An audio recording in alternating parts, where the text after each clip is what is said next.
Olá, irmãos, boa tarde. Bem, estamos aqui para o segundo estudo do livro de Colossenses e nós vamos orar para iniciarmos esse estudo. Senhor Deus, muito obrigada, Pai, pela oportunidade de estudarmos a Tua Palavra. Muito obrigada. Fale, Pai, aos nossos corações.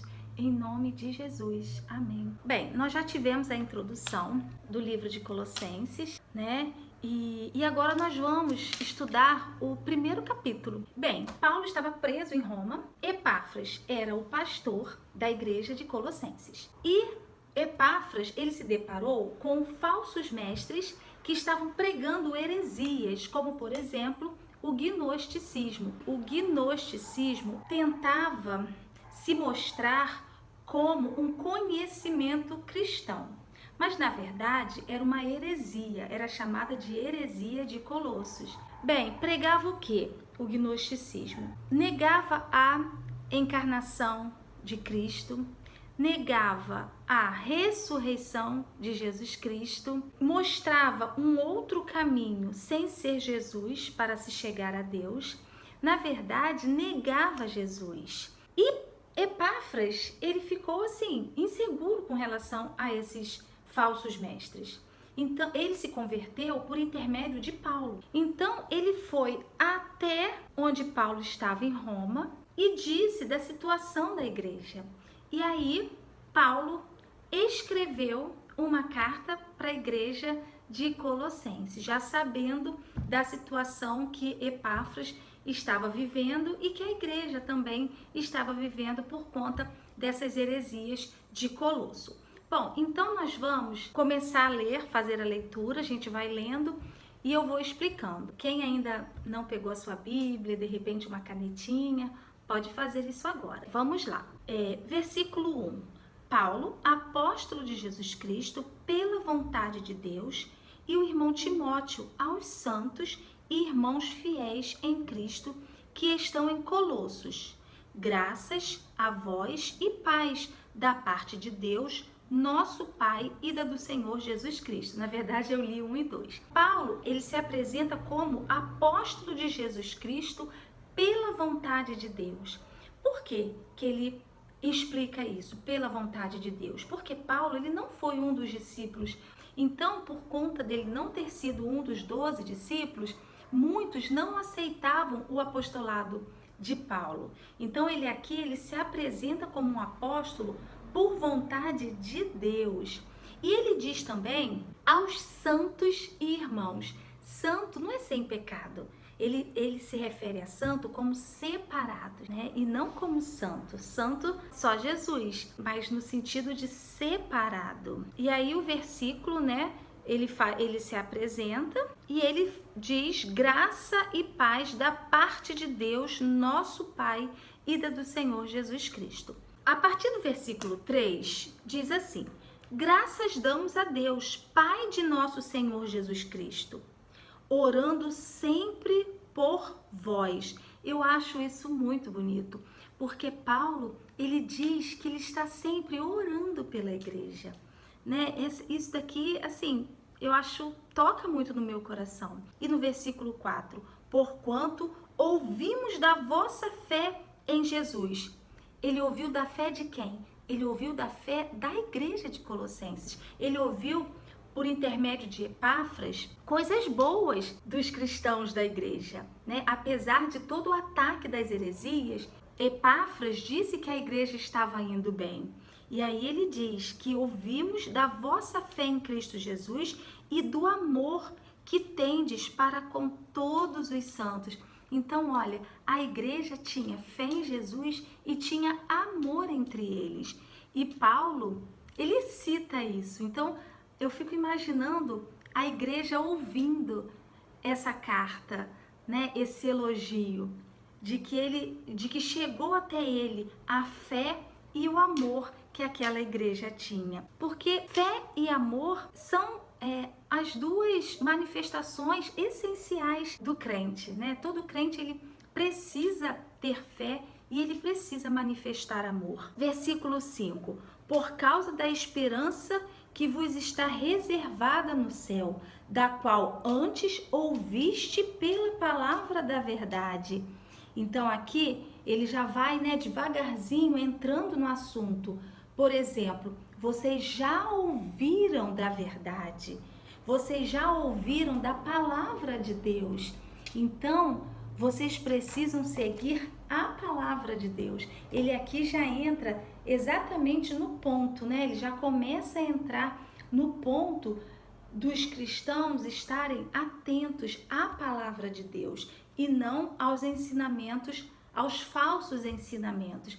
E hoje em dia é o que a gente precisa. A gente precisa estar firmados na palavra de Deus, porque se nós não fizermos isso, nós seremos presas fáceis de filosofias mundanas. Bom, versículo 6. Ouviste pela palavra da verdade do evangelho, que já chegou a vós, como também está em todo o mundo, e já vai frutificando, como também entre vós, desde o dia em que ouvistes e conhecestes a graça de Deus em verdade. Então aqui ele está relembrando como que a igreja chegou a esse ponto, como que a igreja chegou a ter fé em Jesus Cristo, em ter amor, e ela não poderia retroceder por causa de falsos ensinamentos. Versículo 7. Como aprendeste de Epáfras, nosso amado conservo, que para vós é um fiel ministro de Cristo. Eu acho lindo, porque Paulo aqui, ele elogia Epáfras, ele dá autoridade a Epáfras, Ele diz assim, Epáfras é o ministro de vocês, e ele é um fiel ministro. Aí no 9, por esta razão, nós também, desde o dia em que ouvimos, não cessamos de orar por vós e de pedir que sejais...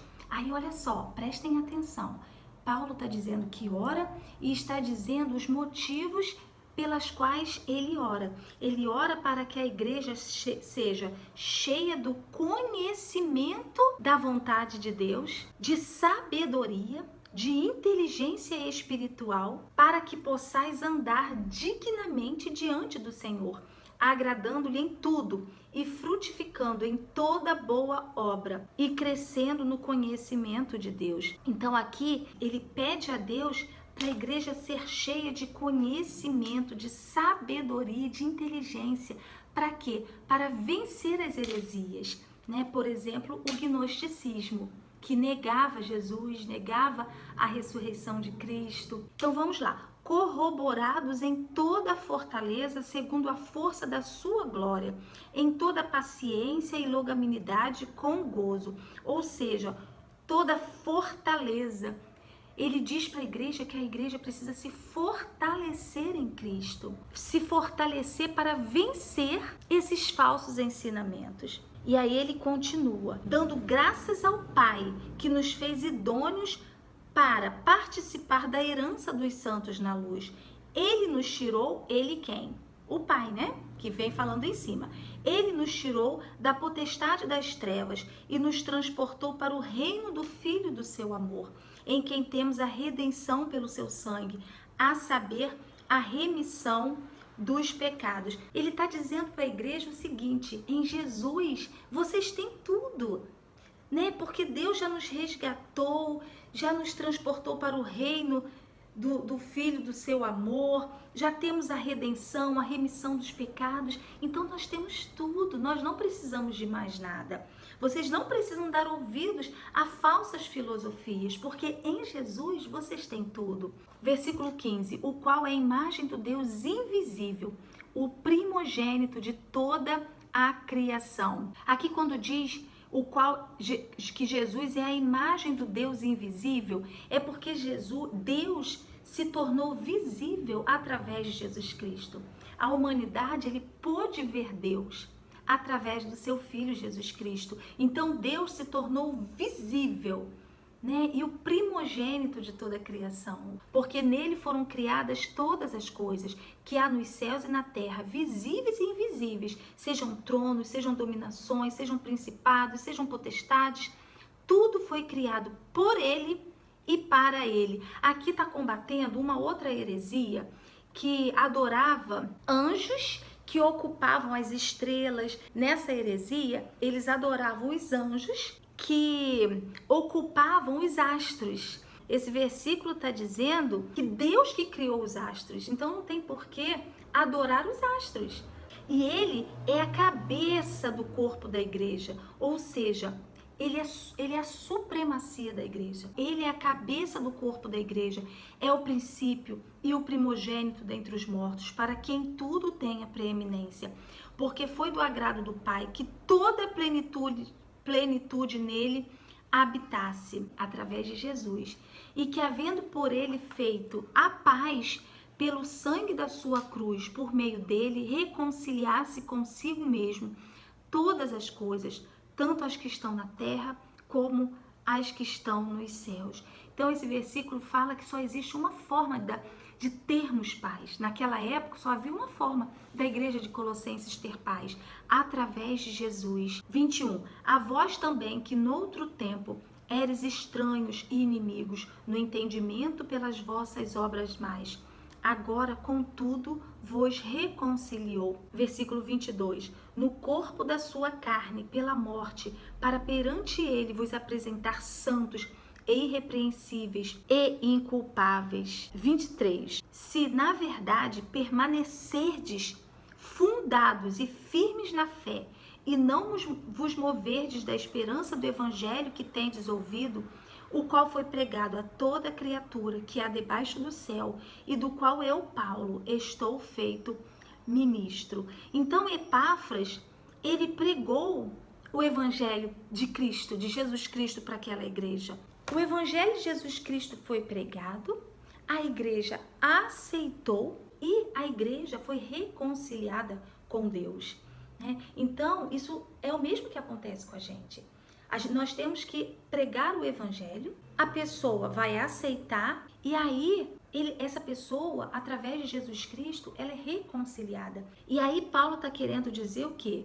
Se na verdade permanecerdes fundados e firmes na fé e não vos moverdes da esperança do evangelho que tendes ouvido. Epáfras pregou o evangelho, o verdadeiro evangelho de Cristo. Então ele está dizendo o seguinte: não deem ouvido para filosofias vãs, porque se vocês abandonarem o evangelho de Cristo, é como se vocês estivessem negando a Jesus Cristo. Versículo 24. Regozijo-me agora no que padeço por vós, e na minha carne cumpro o resto das aflições de Cristo, pelo seu corpo, que é a igreja, da qual eu estou feito ministro, segundo a dispensação de Deus, que me foi concedida para convosco, para cumprir a palavra de Deus. Aqui Paulo está falando do ministério dele, Paulo falando do seu ministério. Ele diz que sofre pela igreja. Ele no passado ele foi um perseguidor, mas hoje não. Ele diz assim: hoje eu sofro pela igreja de Cristo. 26. O mistério que esteve oculto desde todos os séculos e em todas as gerações, e que agora foi manifesto aos seus santos, aos quais Deus quis fazer conhecer quais são as riquezas da glória desse mistério entre os gentios, que é Cristo, em vós, esperança da glória. Então, quem é o mistério? É Jesus. É um mistério que se faz conhecido, a quem anunciamos, admoestando a todo homem e ensinando a todo homem em toda sabedoria, para que apresentemos todo homem perfeito em Jesus Cristo. Então, a proclamação do evangelho, né, a importância e do pleno conhecimento. E para isto também trabalho, combatendo segundo a sua eficácia que opera em mim poderosamente. Então, Paulo, ele anunciava Cristo, ele advertia o homem para que o homem fosse, naquela época, né, e serve para a gente também, perfeito diante de Jesus Cristo. Ou seja, ele ensina, né? Paulo, ele tinha essa missão de anunciar a Jesus Cristo, de pregar o evangelho e de ensinar. Bem, irmãos, esses últimos versículos talvez não tenham ficado muito explicados. Eu vou tentar explicar no último vídeo. Desculpem o vídeo ter ficado grande, mas é porque o capítulo é muito grande. Então nós vamos orar e eu agradeço muito a oportunidade e agradeço por você estar aí me assistindo. Tchau, irmãos. Até o próximo vídeo.